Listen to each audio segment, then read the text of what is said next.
एक महत्त्वाची अपडेट. जितेंद्र आव्हाडांचे खंदे समर्थक असणाऱ्या युनिस शेख यांनी आव्हाड यांच्या समोरच आता नवं आव्हान उभं केलंय. मुलीला तिकीट न मिळाल्यानं एमआयएम मध्ये प्रवेश करून युनिस शेख यांनी मुलीला निवडून आणलं आणि आता युनिस शेख यांनी त्यांची मुलगी सहर शेख यांनी जितेंद्र आव्हाडांवर जोरदार हल्लाबोल केलाय. युनिस शेख यांच्याशी संवाद साधलाय आमचे प्रतिनिधी निकेश शार्दूल यांनी. बघूयात. निवडणुकीत मुंबऱ्यातनं 5 नगरसेवक एमआयएमचे निवडून आलेले आहेत. ते म्हणजे आमदार जितेंद्र आव्हाड यांच्या मतदारसंघातनं. आणि ह्या निवडणुकीनंतर निकाल जाहीर झाल्यानंतर जी चर्चा सर्वात जास्त रंगली ती प्रभाग क्रमांक 30 मधून निवडून आलेल्या एमआयएमच्या नगरसेविका सहार शेख यांची आणि त्यांचे वडील असलेले युनिस शेख यांची भाषणं जी आहेत ती सध्या गाजलेली पाहायला मिळतात. एमआयएम पक्षाकडनं जितेंद्र आव्हाडांना एक आव्हान केले जाते, मात्र सर्वात मोठं आव्हान जे आहे ते बाप आणि लेकीचं आहे. सगळ्यात अगोदर आपल्यासोबत सहार शेख आहेत. काय नेमकं भाषण तेव्हा तुमचं खूप जास्त व्हायरल झालेलं आहे, काय नेमका मनात भावना होत्या? की सगळ्यात अगोदर वडील जे आहेत ते जितेंद्र आव्हाड यांचे खंदे समर्थक होते, तिकीट नाकारली गेली, एमआयएम मधनं तुम्ही निवडून आलेले आहात, नेमकी काय तेव्हा मनात भावना होती? भावना जीतने के बाद जो थी वो तो यही थी, कैसा हराया। जैसा आप लोगों ने देखा वीडियो वायरल हो रहे, वो एक्चुअल दिल की भावना थी। क्योंकि हमको कमजोर समझा गया, ये समझा गया कि हम इलेक्शन पार नहीं कर सकते, हमारी आवाम के साथ जो रिलेशन है उसके ऊपर डाउट किया गया, उस पे भरोसा नहीं बताया गया। जबकि उसी लीडर से हमारी टिकट डिक्लेयर की गई थी कम से कम 3 बार। मुमरा में आ करके उन्होंने अपनी जबान दी थी कि यहाँ से ये नगर सेवक इलेक्शंस लड़ेगी और एनसीपी एसपी से हम इसको टिकट देने वाले हैं, ये मेरी बेटी के जैसी है। तो बेटी बोल करके इतना बड़ा धोखा बेटी के साथ करना, ये हमको नहीं सिखाया गया और ये हम कभी एक्सेप्ट भी नहीं कर सकते। तो हमारे एथिक्स और रूल्स के खिलाफ है ये चीज, इसीलिए अपने लिए अपने हक के लिए आवाज उठानी पड़ी। और एमआईएम पार्टी हमारे लिए हमारी टिकट लेकर के तैयार खड़ी थी, बोल कर कि आपके जैसा स्ट्रॉन्ग कैंडिडेट एमआईएम को चाहिए और हमें ऊपर से ऑर्डर आया कि हमको आपको नगर सेवक की टिकट देनी है। तो हक के लिए अगर अपनों ने साथ नहीं दिया तो हमारे में बोला जाता है कि अल्लाह गैर खड़े कर देता है, स्ट्रेंजर्स खड़े कर देता है। तो वो हुआ हमारे साथ बेशक। तो बहुत शुक्रगुजार हूँ मेरे रब की और आवाम की, जिन्होंने वोट दिया, हमें भरोसा बताया, हमारे काम को सराहा। इतने सालों का जो काम मेरे वालिद, मेरे पापा जो 20-25 साल से कर रहे हैं और मैं पिछले 7 साल से कर रही हूँ, तो उस काम का नतीजा ये जीत है। जितेंद्र आव्हाड हे तुमचे जे वडील आहेत युनिस खान यांचे चांगले जवळचे मित्र मानले जात होते, मात्र आता संपूर्णपणे विरोधात तुमची भूमिका दिसते. नेमकी त्यामागची कारण काय? दोस्त बोला गया जैसा आपने अभी बताया, मित्र, बट दोस्त बेटी और रिलेशन उनको समझ नहीं आए क्लियरली। ये पूरे इंडिया ने देखा है। अब ये बात सिर्फ मुमरा तक सीमित नहीं रही है, ये पूरे इंडिया में फैल चुका है कि डिक्लेरेशन के बावजूद भी टिकट ना देना, धोखा करना और हमारी मेहनत के ऊपर डाउट करना, ये सब चीजों का नतीजा है जो आज उनको फेस करना पड़ रहा है, उनकी पार्टी को फेस करना पड़ रहा है। कि 5 सीटें हम मुमरा से लेकर निकले अल्हम्दुलिल्लाह। उन्होंने एक टिकट काटी थी, उसके बदले हम 4 लेकर निकले। आपने जो भाषण किया उसमें ये भी कहा गया है कि आने वाले समय में मुमरा में हर तरफ हरा रंग दिखाई देगा। ये एक हाँ, मैंने कई सारे न्यूज़ चैनल्स पे भी ये देखा, वो चलाया जा रहा है और ये सामने की पार्टी की तरफ से चलाया जा रहा है कि हमको एक रॉन्ग लाइट में दर्शाने के लिए। बट इसका एक्चुअल रियलिटी ये है कि वो पार्टी पॉलिटिक्स लेवल पे था, उसको कम्युनल पॉलिटिक्स बना दिया गया है, जो कि है नहीं। और अगर देखा जाए तो जितने समझदार और एजुकेटेड लोग हैं जो इंडिया में है, वो ये स्टेटमेंट को समझ रहे हैं। जो नहीं समझ पा रहे वो अंधभक्त है। और उनको कलर में, अभी जैसा मैंने बोला कि हमारा देश जो है संविधान पे चलता है ना, हम कॉन्स्टिट्यूशन में बिलीव करते हैं। कॉन्स्टिट्यूशन ने कलर बांटा है? नहीं बांटा है। ग्रीन कलर किसका है? सबका है। ऑरेंज कलर किसका है? सबका है। आप अब कलर बांटोगे, आप जानवर बांटोगे कि बकरा तुम्हारा, कुत्ता हमारा, तो ऐसा नहीं चल सकता। भगवा तुम्हारा, हिरवा हमारा, ऐसा नहीं चल सकता। मेरे हाथ में भी इस वक्त दोनों कलर के धागे आप देख सकते हो। ये भगवा है जो अजमेर शरीफ से मेरे एक हिंदू दोस्त ने मुझे लाकर दिया था, वो हम मानते हैं तो हमने पहना है। और ये एक हरा धागा है जो करबला का धागा है, हसन हुसैन का धागा है। तो ये ग्रीन और ऑरेंज साथ में है। तो क्या फर्क पड़ता है? और सबसे बड़ी बात, इंडिया के झंडे में ग्रीन और ऑरेंज साथ में है। तो ग्रीन फिर अगर हमारा है तो इंडिया के झंडे में क्यों है?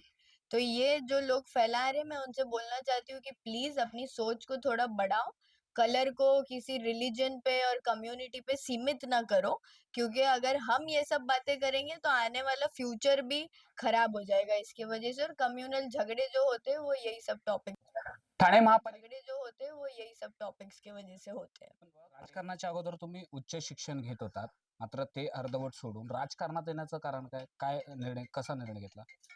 राजकारण ऐसा है कि मेरे वालिद साहब, मेरे जो पापा है, वो पिछले 26-27 साल से पॉलिटिक्स में रहे हैं। 1999 में जब राष्ट्रवादी फॉर्म हुई थी, मुमरा में फर्स्ट ब्लॉक प्रेसिडेंट जो बने थे वो यूनुस शेख थे, और तब से शरद पवार साहब के साथ हम जुड़े हैं। उस वक्त पे गणेश नायक सर, सुभाष भोयर सर, ये सारे लीडर्स जो थे उस वक्त के थे। मैं आपको बता रही हूँ, मैं छोटी थी बट मैं मेरे पापा के साथ उनकी रैलीज में जाना, ये सब चीजें हम बचपन से देखते थे। पढ़ाई जो मैंने करी है वो मास्टर्स किया है international human resources management. But अगर हम देखें तो पॉलिटिक्स में बहुत सारा ह्यूमन रिसोर्स है, तो मैनेजमेंट अगर सीखा है तो ऑफ कोर्स पॉलिटिक्स भी कर सकते हैं। आने वाले 5 साल में क्या चैलेंज जितेंद्र आव्हाड जी को रहेगा? देखिए, मैं किसी को कोई चैलेंज देने के लिए तो नहीं बैठी हूँ यहाँ, मैं आवाम का काम करने के लिए चुनकर लाई गई हूँ।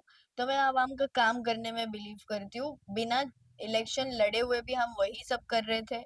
आरटी का आप ले लो, आरटी राइट टू एजुकेशन, बच्चों को स्कूल में दाखिला कराना, बच्चों की फीस माफ कराना, औरतों के डोमेस्टिक प्रॉब्लम्स को हल करना, फिर ग्राउंड लेवल पे उतर के जो स्लम एरियाज या अंडर प्रिविलेज लोग जा रहते हैं उनके घरों में अगर गटर का पानी आ रहा है या आ रहा है तो गटर नाले, गटर वाटर मीटर, ये तो बेसिक काम है जो करते आए हैं। पानी की पाइपलाइंस इंस्टॉल करना, ब्यूटिफिकेशन पे काम करना हमारे इलाके के। तो ऐसे सभी काम हमने पिछले 7-8 साल से बखूबी किए हैं। अब जब हमको कुर्सी और पावर मिली है तो हमारे पास फंड्स आएंगे, टीएमसी से कई सारे सोर्सेज आएंगे, कॉन्टैक्ट्स बनेंगे, हम आवाम के लिए इससे बढ़ चढ़ कर काम कर सकते हैं, एजुकेशन पे, इंफ्रास्ट्रक्चर पे और हेल्थ केयर पे, लेडीज के हेल्थ एंड सेफ्टी के लिए, एनवायरमेंटल इश्यूज के लिए, हमारे वेदर के लिए कई सारे काम कर सकते हैं। हे होता सहार शेख, ज्या एम आय मधनं निवडून आलेल्या आहेत. तर दुसऱ्या बाजूला त्यांचे वडील आहेत युनिस शेख. खरं तर मुलीला तिकीट नाकारली आणि हाच राग मनात ठेवून मुलीला एम आय मधनं तिकीट मिळवून दिले आणि चांगल्या मताधिकांनी युनिस शेख यांनी मुलीला निवडून देखील आणलेलं आहे. युनिस शेख वारंवार आता जितेंद्र आव्हाडांच्या विरोधात भाष्य करताना पाहायला मिळत आहेत. आता जे भाषण व्हायरल होतं त्याच्या अगोदर अनेक वेळा जितेंद्र आव्हाडांच्या विरोधात युनिस शेख यांनी भाषणं केलेली आहेत. एकेकाळी 23 वर्षाची त्यांची मैत्री होती जितेंद्र आव्हाडांसोबत. नेमकं त्यांचं कारण काय? का ते एवढे जितेंद्र आव्हाडांवरती रागवलेले आहेत? 30 वर्षांची मैत्री आणि आता थेट विरोधात जाणं, त्यांच्या विरोधात भाषणं करणं, त्यांना चॅलेंज करणं, नेमकं कारण काय? कारण पूरी है माझी, टिकट देने का बोलकर गद्दारी करना और मेरी बेटी की आंख में आंसू लाना। और एक कैपेबल लड़की, आपने भी उसको बात करते सुना, मेरी बेटी अच्छी पढ़ाई मास्टर्स की हुई लड़की को साइड में रख के शराबी, जुगारी ऐसे लोगों को टिकट देना और दोस्ती का झूठा भरम देना कि ये मेरा 23 साल पुराना दोस्त है। किसी भी काम में दोस्त पहले दोस्त को लेता है। मेरे साथ गद्दारी किया, 2017 में टिकट नहीं दिया, मैंने मान लिया, बोला परिवहन देगा, परिवहन शमीम को दिया। 2012 में मेरे को टिकट नहीं दिया, मैंने सबर किया। अब बच्ची का बात, पोरीचा नाद केला म्हणून मला राग आला। बच्ची की आंख में आंसू, एक जानवर भी है ना, अगर आप उसके बच्चे को छेड़ोगे ना तो पंजा मारता है, मुर्गी भी चोंच मारती है। मैं तो यूनुस शेख हूँ और वो मुझे अच्छे से जानता है। बच्ची को रुलाया, मैं उसको जिंदगी में माफ नहीं करूंगा। और ऊपर वाले ने हमारा कैसा साथ दिया, कैसा साथ दिया, उसने एक टिकट के लिए हमको रुलाया। हमने उसकी 4 सीट ले लिए और प्लस एक और हमको सीट मिली हमारे अध्यक्ष की, सैफ पठान की। ऐसा करके आज एमआईएम यहाँ पर 5 सीटों पे काबिज है और बहुत अच्छा काम करके दिखाएंगे और फिर इसको मैं बुलाऊंगा और अवाम के सामने बताएंगे कि इसको डेवलपमेंट बोलते। ये तो खाली रोड कंक्रीट करके मुमरा वासियों को बेवकूफ बना रहा है। डेवलपमेंट हो गया, डेवलप कहाँ है हमारा डिग्री कॉलेज, कहाँ है हमारा शादी खाना, हॉस्पिटल के नाम पे एक खाका तैयार करके खाली बक्सा रखा है। अंदर कुछ है ही नहीं। कुछ भी लोगों की बीमारी है तो यहाँ नहीं होता, कुछ भी यहाँ ये नहीं होता, यहाँ ये यही सुनने आता है कि यहाँ ये नहीं होता है। तो ये करने के लिए जब हमको शिवाजी ही जाना है तो यहाँ क्यों हॉस्पिटल बनाए भाई? तो ये सारी बहुत सारी चीजें हैं, हमने इसका साथ दिया। हाँ, ऐसा नहीं है कि बिल्कुल इसने कुछ किया नहीं, स्टार्ट के 5 साल किया भी और भाषण भी बहुत दिया। मैं अपने चमड़ी का जूता बना के भी मुमरा वालों को पहनाऊंगा, तो उनका एहसान मैं कभी भूल नहीं चुका नहीं सकता। और हम जीत के आने के बाद हमारे बड़े बड़े दाढ़ी वाले मौलानाओं के सामने पैर पे पैर रख के बैठता है। तो इसका नतीजा इसको मिलेगा। और ये अभी शुरुआत है, ये बोलता ना ये झांकी है, पिक्चर अभी बाकी है। सर, वारंवार तुमच्या बोलण्यातनं किंवा भाषणातनं एक शब्द निघतो जे जे. नेमकं शब्द जे जे म्हणजे काय?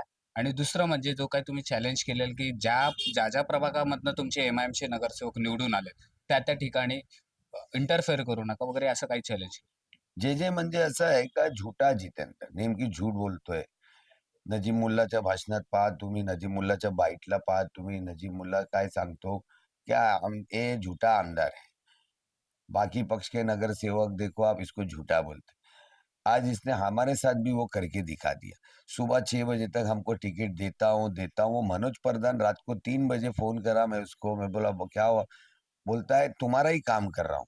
फिर सुबह मेरे को समझ में आया, जब मैं अस्पताल पहुंच गया अटैक आने के बाद, तो मेरे को समझ में आया कि मेरा यही काम कर रहे थे इन लोग, मेरे को अस्पताल पहुंचा रहे थे।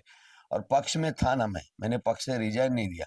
फिर भी कोई ना जितेंद्र, ना उसकी बीवी, ना उसकी बेटी, ना मनोज, फैमिली रिलेशन की बात करते, कोई अस्पताल में हमको देखने नहीं आया। मेरी बेटी स्टेडियम के बाहर रोते खड़ी थी फॉर्म लेके। यानी एक हम यहाँ के पुराने रहवासी, मेरा बचपना गया है, हमको तू इस कतार में लाके खड़ा करेगा तो फिर कोई दोस्ती नहीं, कोई यारी नहीं। फिर सामने सामने फ्रंट पे मैं आया हूँ और तेरे को जनता ने उसका जवाब दिए, और आगे भी हम इसका जवाब देंगे। रहा डिस्टर्बेंस का सवाल, तो इसकी आदत है, ये अपने आप को ऐसा समझता है चतुर चाणक्य हूं मैं। कोई चाणक्य नहीं है, इसको फोन उसको फोन, इधर ही डिस्टर्ब। अधिकारी को बोलेगा काम, मुंह पे बोलेगा ये अच्छा काम करूँ दे, अपन गए तो पीछे से बोला है उसका काम करने का नहीं। ये ऐसा धोखली राजनीति करता है। तो इसको मैंने बोला इधर डिस्टर्ब करना नहीं। अभी जनता ने किसको काम सेवक किसको बनाई? एमआईएम के लोगों को बनाई, मेरी बेटी को बनाई, शोएब डोंगरे को बनाई, नफीस अंसारी को बनाई, और हमारे मन्नान भाई को बनाई। वो लोग काम करेंगे, उनके काम में डिस्टर्ब करना नहीं। नहीं तो जनता में बहुत आक्रोश है मेरी बेटी को लेके। इतना वो मेरी बेटी नहीं, ये मुमरा की बेटी है, पूरे महाराष्ट्र की बेटी है। चाहे बेटी हिंदू हो, मुस्लिम हो, सिख हो, ईसाई हो, बेटी बेटी होती है, और बेटी का दुख कोई बाप बर्दाश्त नहीं कर सकता। ये अवाम ने आज उनको जवाब दिया है। और ये मैं बोला कि यहाँ डिस्टर्ब करेगा तो कल इधर वातावरण खराब होएगा, अवाम तेरे ऊपर चढ़ेगी, कुछ होएगा तो मैं जिम्मेदार नहीं, तू जिम्मेदार है।